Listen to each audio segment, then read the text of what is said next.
เอาขุดเอาบ่ขุดเอาห่วยได้เข้าปีเท่าไรแม่ได้เถื่อ5 6 7 2กราบสบายดีพ่อแม่พี่น้องเสียงแพงเบิร์ดสุขุสุคนเบิร์ดสุมองสุบอนเด้อพี่น้องเด้อเนาะพ่อกับช่อง YouTube บ่าวลาวพาเพลินคือเก่าพี่น้องเอ้ยเนาะมื้อนี้เฮาก็พาพี่น้องมาพบมาเลยว่ามาฮู้จักกับอีกหนึ่งครอบครัวพี่น้องเอ้ยเนาะกับอีกครอบครัวหนึ่งว่าซั่นซะซึ่งเพิ่นก็ถือว่าลำบากแน่พี่น้องเอ้ยพอสมควรเนาะและเพิ่นแบบว่ามีโรคประจำตัวพี่น้องเอ้ยเนาะเพิ่นมีโรคประจำตัวเด้อตอนเฮาก็มาฮอดเทือนฮอดซ่านเพิ่นแหละเนาะเพิ่นมีโรคประจำตัวเพิ่นเป็นเบาหวานว่าซั่นพี่น้องเอ้ยเนาะส่วนว่าสิเป็นมาจากปีแล้วก็บ่ฮู้อันนี้จังไปสอบถามข้อมูลนำกันเนาะตอนเฮาก็มาฮอดเทือนฮอดซ่านไปเลยแหละเทือนเพิ่นก็สิเบิ่งในตาก็เทือน3ห้องเนาะโอเคพี่น้องเดี๋ยวจังไปเบิ่งไปชมกันเนาะเบิ่งน้ำกันโดนแหละเฮือนกันเฮือนซาลามแปะกันแล้วแต่แบบว่าอันนี้คือถ่ายความจริงให้เบิ่งเนาะแล้วแต่ว่าทางผู้หลักผู้ใหญ่เพิ่นสิเอ็นดูเมตตาหรือบ่อันนี้ก็เป็นอีกเรื่องหนึ่งเนาะแต่ว่าเฮือนเพิ่นก็คือว่าบางแง่พอสมควรอยู่แต่บางสิ่งบางอย่างมันก็ผุกับพังไปนำหั่นแหละนะอันนี้ที่ว่าบ่มีเงินมีคำอันนี้ก็เป็นผ้าใหม่แผ่นไม้อัดอะไรพี่น้องเอามาใส่เฮือนกันนี่ดีเนาะนี่แหละเราก็นั่งอยู่นี่เนาะแล้วก็มีชื่อว่าแม่จันทลีเนาะคันทลีโดยสบายดีแม่คันทลีโดยสบายดีโดยสบายดีแม่คันทลีเนาะขออนุญาตถามเนาะแม่เป็นแบบว่าเป็น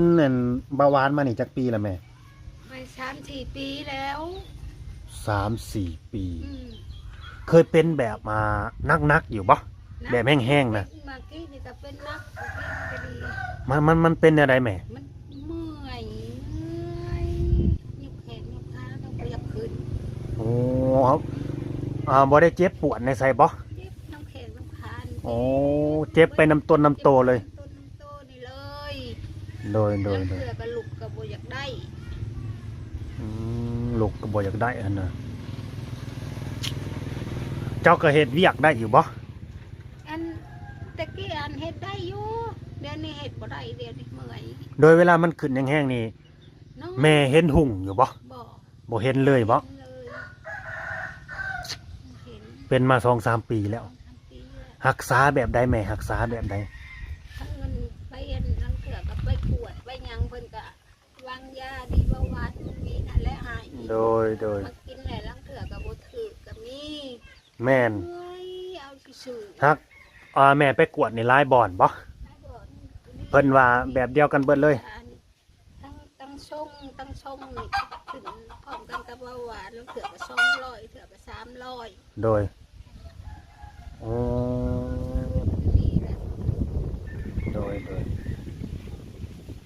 เบาหวานพี่น้องตากแดดนี่หันบ่ได้เห็นนะตอนนี้ก็เมื่อยอยู่บ่ตอนนี้ก็เมื่อยตอนนี้ก็ดีกลางคืนนี่นอนหลับดีอยู่บ่11-12 โมงจังได้หลับยังเถื่อก็ไอบัดไอก็ไอโดยไอว่าบ่สิไอเฮิงก็บ่เนาะเบาหวานนี่สิรักษาด้วยวิธีใดเนาะพี่น้องเอ้ยเนาะเพราะว่าแม่นี่กินแบบว่ากินยาพื้นบ้านพื้นเมืองเฮาอยู่บ่กินยาหลวงก็กินบ่หลวงก็กินยาคือคนขาวนี่ขยอกนี่มันกินได้เงินจำได้ก็ซื้อโดยอันเพิ่นว่าประเภทเบาหวานนี่แม่ระวังเรื่องการล้มหรือว่าการเป็นบาดเป็นแผลเด้อมันสิรักษายาก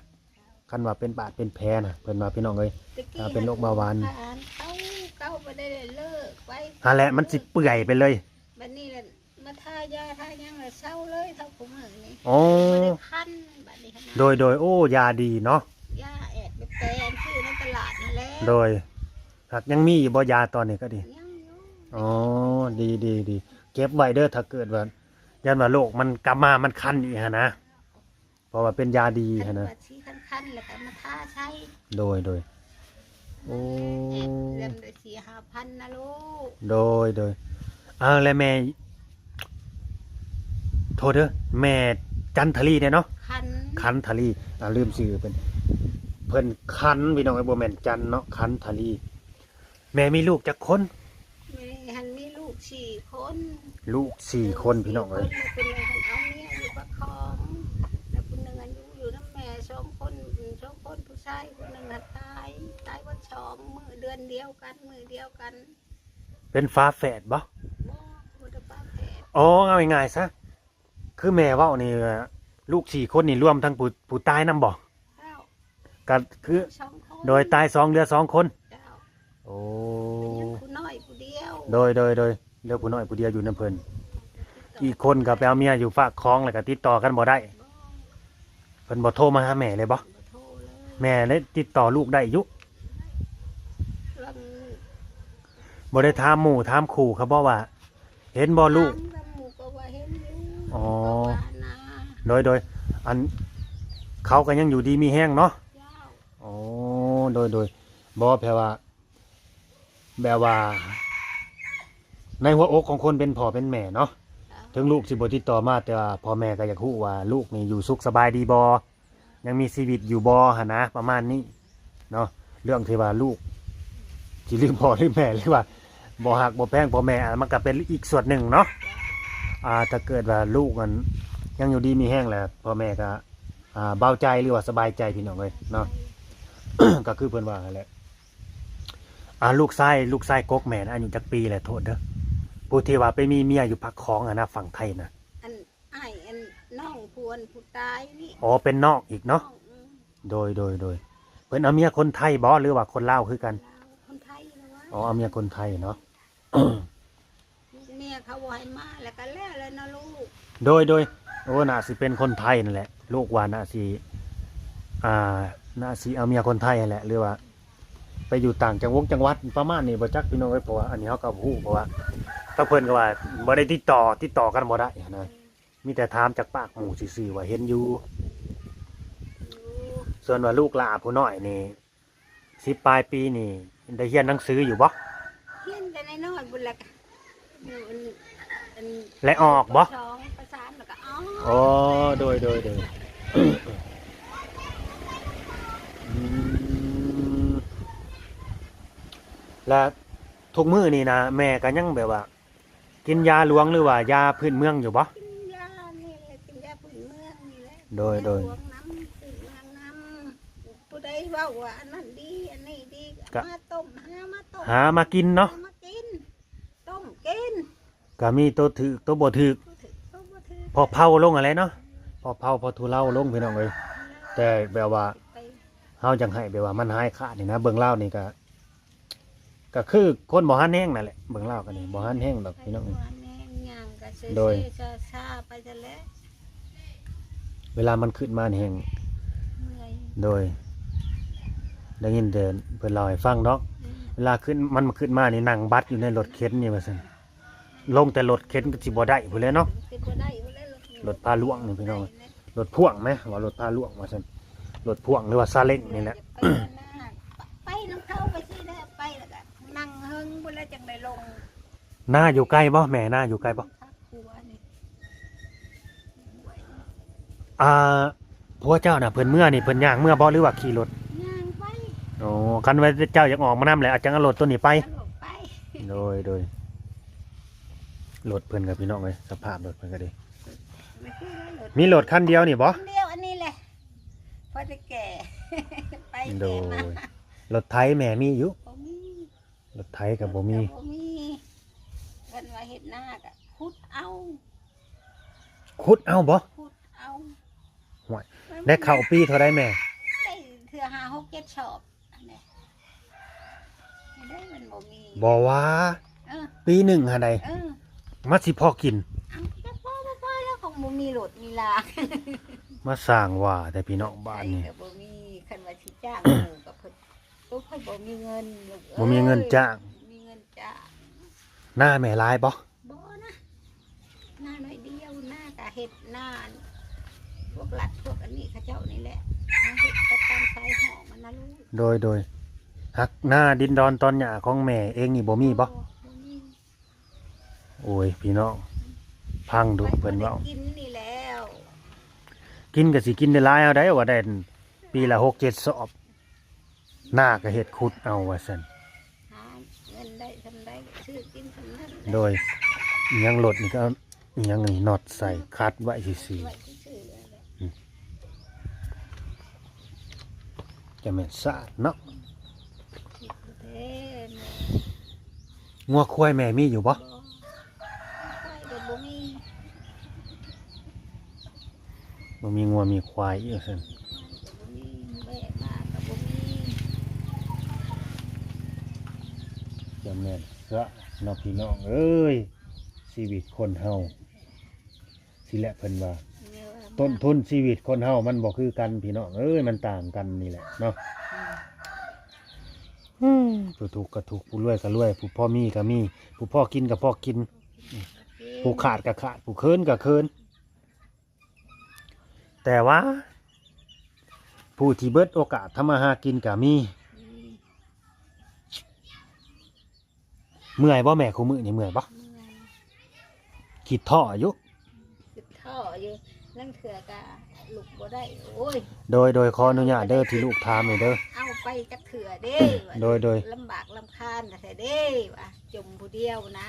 โดยขออนุญาตเด้อที่ลูกถามตรงๆนี่มันแบบว่า คนเฮาบางทีมันก็มันเมื่อยเนาะแม่เนาะมันคิดไปหลายอย่างเนาะคนเฮาแบบว่าคันว่าเกิดเป็นคนแล้วมันต้องมีความคิดมันต้องใส่ความคิดนะจักสิว่าจังไดเนาะนอกเมื่อหน้านี่คำว่าเพิ่นเข้ามา จังหน่อยแล้วก็เข่าพอหนึ่งเข่าแล้วก็เข่ามันได้มาหนึ่งเข่า โอ้คือเจ้านี่เฮ็ดบ่ได้แล้ว บ่แล้วเบนู โดยคือแม่นี่ซอยเรืออีหยังในเจ้าของได้ เรือชอยเรือยังได้ ไปอาบน้ำได้อยู่บ่ ได้อาบน้ำนี่ได้ โดย ลงเถื่อมันก็อันได้ไว้ให้ อาบอยู่นี่เลยบ่กับพุ้ยนี่บ่ แล้วก็พุ้ยแหละ บ่ได้ย่างไปผูกบ่ บ่ แบบว่า อันตรายพี่น้องเอ้ยแบบว่าเราอยู่ผู้เดียวนี่เนาะถ้าเกิดว่าเมื่อยเป็นหยังมานี่ลูกกับผัวบัดอยู่หน้าซะแน่นี่ไผสิไปบอกไปตามบัดนี่ ไปกินนี่ดอกไปจอกเบิ่ง อ๋อโดยแต่ว่าพอหรือว่าผัวนี่ผัวเจ้านี่เพิ่นก็แข็งแรงเพิ่นบ่ได้มีโรคประจำตัวบ่ บ่ โอ้โดยเฮ็ดจังไดแหละเนาะซอยพิจารณานี่เด้อพี่น้องเด้อเนาะถ้าเกิดว่าผู้ใดมีแบบว่ามีหยังยาดีพี่น้องเอ้ยเนาะที่ว่ามันสิรักษาแบบว่าเบาหวานนี่ได้แบบว่าให้หายขาดนะพี่น้องเอ้ยเนาะก็คอมเมนต์มาเลยว่าฝากไม้เปิดกินนี่เด้อพี่น้องเด้อเนาะเป็นยาเมืองนอกเมืองนาก็ดีพี่น้องเอ้ยเนาะแบบว่าทำบุญนำกันนั่นแหละพี่น้องเอ้ยเนาะช่วยเหลือนำกันแบบว่าเพิ่นก็บ่มีนี่แหละคือเพิ่นว่าแหละทีแรกเฮาก็เห็นเฮือนก็คือว่ากำลังใหญ่อยู่เฮือนก็ใหญ่ก็ใหญ่แต่หลังนี่แหละ ใหญ่แต่ลังนั่นแหละ โดย ก็บ่มีนะลูกเอ้ย ใหญ่แต่หลังซื่อๆแบบว่ารถไถหยังก็บ่มีหั่นเด้ใหญ่กันนี่ได้พี่น้องเอ้ยบ่ได้แล้วซ้ำเฮือนบ่แล้วซื่อๆได้เฮือนเจ้านี่โดยซ้ำเฮือนบ่แล้วได้แม่เอ้ยป่องอมป่องเอียงมันยังกุกปึงๆอยู่ฮะจำบ่แล้วนี่บันไดเรานี่ก็เช่เลยนี่ลุดออกน้ำก็มีนี่ลูกตรงลูกติ่งไปแล้ว เห็ดหน้าก็ขุดเอาเข้าก็ได้ปีละ6-7 สอบ มาสิกุ้มกินเฮาอ่ะโอ้และเพิ่นไปรับจ้างยังอยู่บ่พ่อน่ะบ่ได้ไปบ่นึกว่าไปตัดอ้อยกลมัน นี่แหละอยู่น้ำลูกน้ำเมียไปมาที่แล้ว โดยแบบก็สิไปไกลกันบัดเป็นห่วงเมียเนาะ เป็นห่วงเราก็ดี แม่นบ่ตีเพิ่นพี่น้องเอ้ยอันนี้ก็ดีหนักอกหนักใจเฮาก็ดี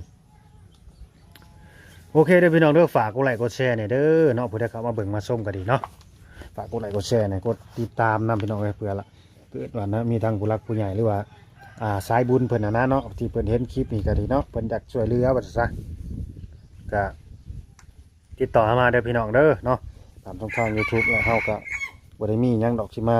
เยี่ยมมายามทำข่าวเพิ่นก็ดีเนาะจักสิมีหยังจักสิให้พี่ช่างเพิ่นได้แต่เอามานำเสนอแล้วก็ฝากทางผู้รักผู้ใหญ่เพิ่นเนาะส่วนว่าเฮาก็ที่ให้เพิ่นเล็กๆน้อยๆนี่แหละเนาะให้เพิ่นในใจเจ้าในปากเจ้าอยากหยังอยู่บ่แม่ตอนนี้ คิดอยากกินหยังอยู่บ่ บัดคิดก็คิดบัดบ่คิดก็ชื่อๆ บานมันเมื่อยก็ซื่อๆอยู่บ่ เมื่ลังเทื่อก็บัดจะคิดจะกินส่งก็ยากอยาก โดย บัดกินไปแล้วก็แล้วบัดนี้จักยังได้อีกเมื่อคิดอยากอีกนี่ และมื้อนี้กินข้าวกับหยังมื้อนี้น่ะ มื้อนี้กินข้าวกับแจ่วกบ แจ่วกบ จ้ะ โดยแปลว่าของที่เจ้ามักกินที่สุดน่ะเจ้ากินหยังเจ้าอยากหยัง หวานก็บ่ได้กินอยากอยู่มังไม่มักตอกมาหักกินบ่ได้ โดยเพิ่นให้คาลัมบ่ ในกะล โอ้นี่แหละพี่น้องเอ้ยยากนำตัวคาลัมกินนี่แหละเดี๋ยวนี้เนาะ ำกะลำกิน บัดสมมุติว่าของที่เฮามักอีหลีบัดเพิ่นให้คาลัมกินซะแนวนี้เนาะ อยากกินหมากแอมเปิ้ลก็อยาก หากกินบ่ได้ กินบ่ได้ โดย กินแล้วมันขึ้นรถหัวนี่ โอ้พิษพยาธิคัก ขนาด อืมนั่นแหละแนวคนเฮาน่ะถ้าอยากหยังน่ะสิได้กินอันนั้นตัวมันสิมีเหือมีแห้งน่ะบัดกินบ่ได้เนาะ กิแล้วชีดงัวก็โอ้ยบ่ได้กันอยากนี่ว่าข้าวเพิ่นบ่ให้กิน กินบ่ได้บ่ บ่ได้ตั้งชง พิษตั้งทรงอีก ตั้งชงว้าแล้วก็บ่ได้กินแล้วเรื่อง อ่ะสรุปแล้วนี่เพิ่นให้กินหยังแน่ได้ เพิ่นให้กินอันเป็นอันนั่นน่ะปลาทูกับเพิ่นก็บ่อยากให้กิน โดย แนวของหมอกของมันเพิ่นบ่ให้กิน โอ้อันนี้คือทางแพทย์หมอสั่งมาเนาะ เจ้า อ๋อกินหยังแน่เนาะได้บาทนี่ บ่จักให้กินน่ะกินไปแล้วคุมื้อนี่ตัวใดผิดก็เอาตัวใดมันผิดแล้วก็กินตัวผิดปะ โดยเราบ่จักแนวสิกิน บ่ ซะ จักแม่สิกิน เอาไปเอามาแล้วสิมีให้แนวคาลัมเบิดได้นี่พอกินไปมันก็บ่ถือพยาธิเฮาเนาะมันผิด เนี่ย อ่ะพี่น้องเอ้ยเนาะก็สิให้เงินเพิ่นตามนี่แหละเนาะให้เพิ่นได้ เจ้าเอ้ย แล้วแต่เนาะมันจุบหยังก็เราซื้ออันนั้นเราอยากกินหยังก็ให้เราซื้อกินเล็กๆน้อยๆแหละบ่หลวงบ่หลายอ่ะแม่อ่ะสาธุสาธุบ่ให้นกบ่ให้นกให้กราบบ่ให้เป็นบาปเป็นกรรมเนาะให้เจ้าอยู่ดีมีแห้งให้มันให้ยืนว่าซั่นซะให้สวงให้เศร้าพญะโลค่าก็ดีกินกินยาไปให้มันถึกมันต้องเนาะ ก็ฝากทั้งผู้รักผู้ใหญ่เด้อพี่น้องเด้อเนาะผู้ใดเข้ามาเบิ่งมาชมก็ดีเนาะส่วนว่าเฮาก็สิจบคลิปไว้ซำนี้แหละลูกก็สิขอตัวลาเมื่อก่อนเด้อแม่เด้อมื้อหน้ามื้อในพุ่นแหละสิมายามถามข่าวใหม่เนาะ โอเคเด้อพี่น้องเด้ออยู่ดีมีแฮงเบิดสุขสุขคนเนาะอย่าเจ็บอย่าจนพี่น้องเอ้ยรวมทั้งแม่นำให้เพิ่นอยู่ดีมีแฮงเนาะอย่าเจ็บอย่าจน อยู่นำลูกนำผัวเป็นนำโพมใส่ลูกนำผัวเนาะเป็นกำลังแรงใจให้ลูกให้ผัวตลอดไป ไปแล้วแม่สำบายดี ไปดี โดย